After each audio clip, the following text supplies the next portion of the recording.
Bonjour à tous et bienvenue sur cette nouvelle vidéo. Aujourd'hui, on va voir comment fonctionnent les pages détails chez Softer. La page détail est très utile puisque c'est ce qui va vous permettre finalement d'afficher des informations de votre table Airtable. Donc, une fois que vous avez des enregistrements dans votre base Airtable, vous avez la possibilité de créer des pages détails côté Softer qui va vous permettre de partager des liens externes qui affichent directement votre donnée. Et on va voir ensemble comment fonctionne cette fonctionnalité Softer très puissante.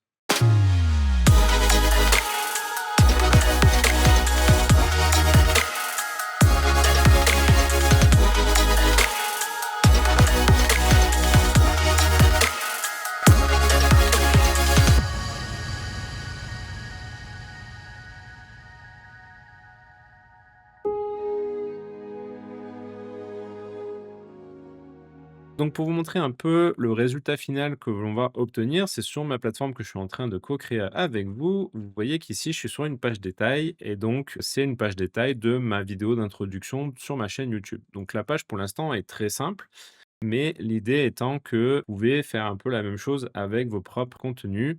Et donc, comment fonctionne cette page? Bah, c'est simple. Ici, j'ai déterminé une URL qui est donc le nom de mon site, slash vidéo, c'est le nom de ma page. Et ici, vous voyez que j'ai un record ID égal et puis là, des caractères super chelous. Et en fait, ça m'affiche le détail de ma page. Si je vais côté Airtable, vous voyez que la page détail affiche finalement les informations qui proviennent directement de cette ligne-là, de cette première ligne. Donc, c'est vraiment toutes les informations que j'ai dans cette ligne-là qui est affichée côté sauveteur.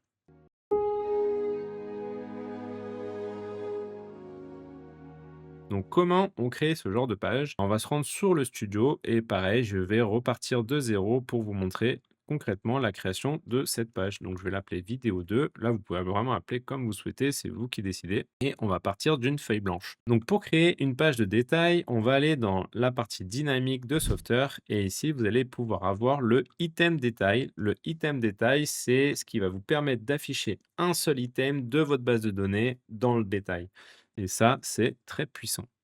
Donc pour ce faire, je clique déjà sur ce module et là, il est pré-rempli.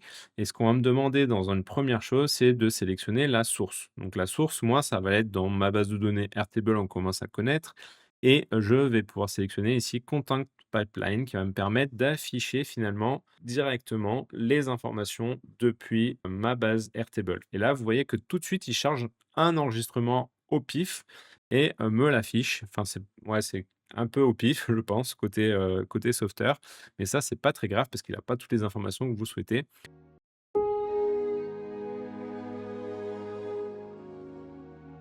Et en fait, il faut savoir que quand vous ajoutez un élément item detail comme ça dans votre page, le premier élément, le premier bloc que vous ajoutez dans votre page, bah, automatiquement, il va être câblé avec les paramètres dans l'URL sur le record ID. Donc, c'est automatique chez Software. C'est-à-dire que là, si je viens dans ma page ici, une fois que je l'ai ouverte, vous voyez qu'ici, record ID égale, et ben en fait, c'est ce champ automatiquement que Software prend, c'est ce paramètre d'URL que Software prend pour pouvoir aller chercher l'information dans Airtable et récupérer l'enregistrement correspondant. Donc quand je fais record ID ici, c'est un champ normé par Software, donc là, c'est pour ça qu'il faut le nommer comme ça, égal, et là, on met la valeur, et là, on met l'identifiant de la ligne Airtable correspondante que je veux afficher sur cette page. Donc en faisant ça, automatiquement, Airtable link finalement le bloc de votre page avec votre URL. Donc ça, c'est quelque chose que vous n'avez pas à vous soucier.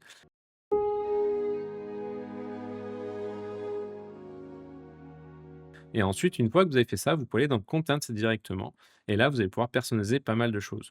En général, les thumbnails, je ne sais pas pourquoi chez Software, c'est toujours un peu compliqué. Donc moi, j'ai plutôt tendance à les enlever. Donc là, il y a juste besoin de le masquer. Et ensuite, je vais pouvoir personnaliser les champs que je veux afficher. Donc là, si je reviens sur ma page de démonstration, ce que j'ai affiché, c'est d'abord la vidéo. C'est-à-dire qu'ici, si vous cliquez sur la vidéo, vous pouvez voir directement ma vidéo YouTube directement sur cette plateforme. Donc pour faire ça, je suis simplement allé ajouter un nouveau champ et je suis allé chercher le final link qui est le lien YouTube de ma vidéo. Donc si je viens dans mon Airtable, que je vais dans mon final link ici, vous voyez qu'ici, c'est mon lien YouTube de ma vidéo.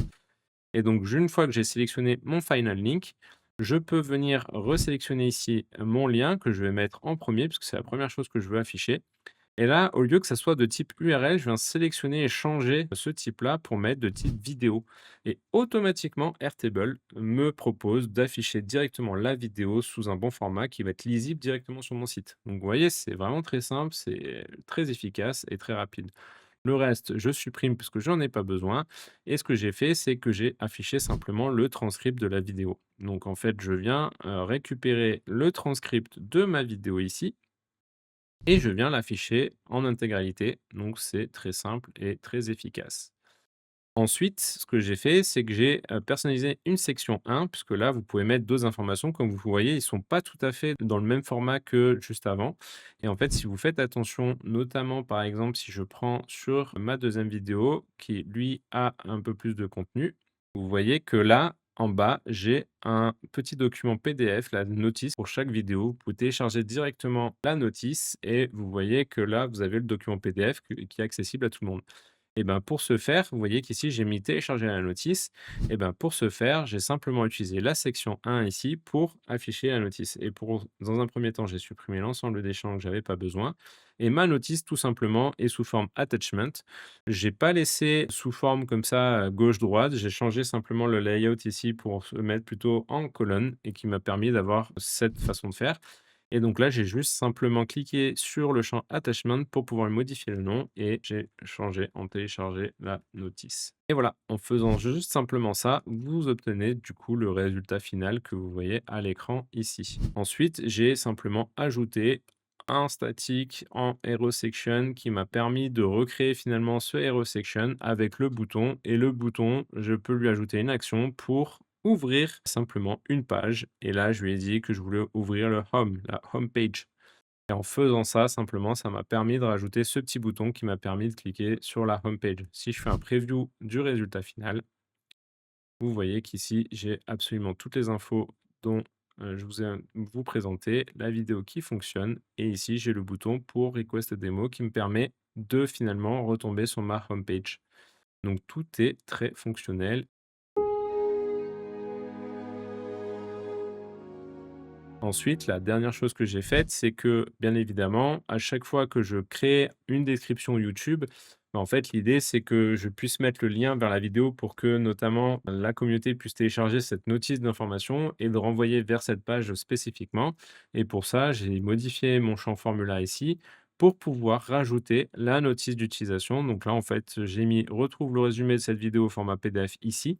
Et là, j'ai mis le vidéo link. Le vidéo link qui est le champ calculé formula qui est ici et qui simplement fait un concatenate entre l'application software que j'ai créée avec le nom de la page. Donc, j'ai mis slash vidéo qui est le nom de la page que j'ai créée et j'ai rajouté un paramètre d'URL qui s'appelle record ID. Attention bien à mettre le i majuscule pour que cela fonctionne.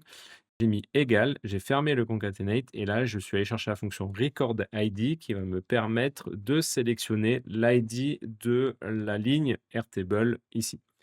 En fait, il faut savoir que chez Airtable, le champ principal, pour vous simplifier la vie, il vous dit que c'est toujours la première colonne, mais en réalité, ce qui identifie vraiment votre ligne, c'est son identifiant unique. Et donc, du coup, on peut créer, pour trouver l'identifiant unique d'une ligne, vous pouvez créer un champ de type formula que vous pouvez appeler record ID par exemple, et dans le champ formula, vous pouvez appeler la fonction record ID qui va vous retourner simplement l'ID de votre ligne.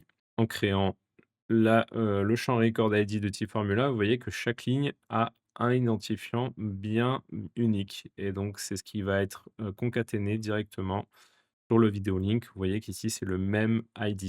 J'espère que cette vidéo vous a plu et que ça a été clair pour vous. N'hésitez pas, si vous avez la moindre question, à la poser en commentaire. Bien évidemment, cette fonctionnalité de Item Detail, on va en revenir plus en détail plus tard parce qu'il y a beaucoup de choses à savoir au sujet de ces Item Details et beaucoup d'astuces qu'on peut mettre en place pour pouvoir afficher toutes les informations que l'on souhaite. En tout cas, je vous invite justement à rejoindre la plateforme en bas que vous allez retrouver dans la description, qui va vous permettre de retrouver beaucoup de contenus exclusifs liés à cette chaîne. Vous pouvez retrouver aussi la petite notice à télécharger pour chacune de ces vidéos, des précédentes vidéos, mais aussi des futures vidéos. Vous avez à chaque fois ce petit document PDF que vous pouvez télécharger.